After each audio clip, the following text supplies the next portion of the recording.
헬로티비 뉴스에서는 지난달 기획 보도를 통해 보호 종료 아동의 안타까운 현실을 들여다보고 이들을 위해 지역사회가 어떤 역할을 해야 할지 고민해봤습니다. 네, 저희 보도 이후에 오세훈 시장 취임 이후 처음으로 진행된 서울시 의회 시정 질문에서 이와 관련한 문제가 쟁점이 됐습니다. 손성혜 기자가 정리했습니다. 시정 질문에 나선 이병도 의원은 헬로티비 뉴스를 통해 보도된 보호종료 아동 관련 리포트를 보여주며 보호종료 아동 자립지원 정책의 문제점을 지적했습니다. 이 의원은 근황조차 알 수 없는 보호종료 아동이 24%에 달한다며 이들이 안정적으로 사회에 진입할 수 있도록 서울시가 다양한 정책을 마련해야 한다고 말했습니다. 이 자리에서 이병도 의원은 보호종료 아동의 자립을 체계적으로 지원할 담당 센터 설치도 함께 요청했습니다.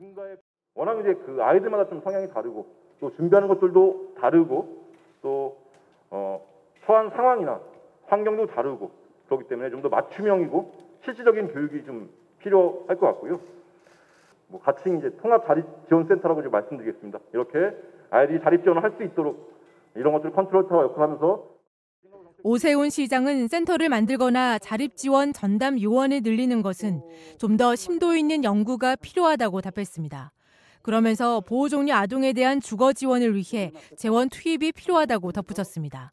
아까 잠깐 화면에도 나왔습니다만은 그 이후에 제가 확인을 해보니까 주거시설이 그렇게 지금 충분한 건 아닙니다.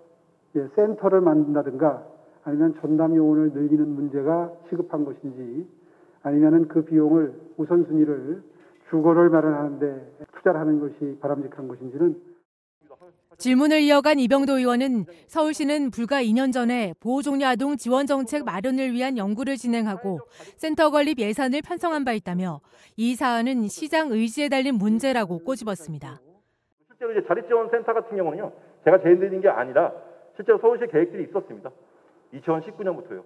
그리고 시리가 편성되기도 했었고 또 국비까지 지원이 받았습니다. 하지만 여러 가지 상황상 그것들이 진행되지 못하고 이 정책의 내용들은 이미 충분히 나와 있고 시장님의 어떤 의지시고요. 의지를 가지고 조속한 시일 내에 해결 방안이 모색될 수 있도록 관계 부서의 보고를 일단 받아보고 조속한 시일 내에 판단하도록 하겠습니다.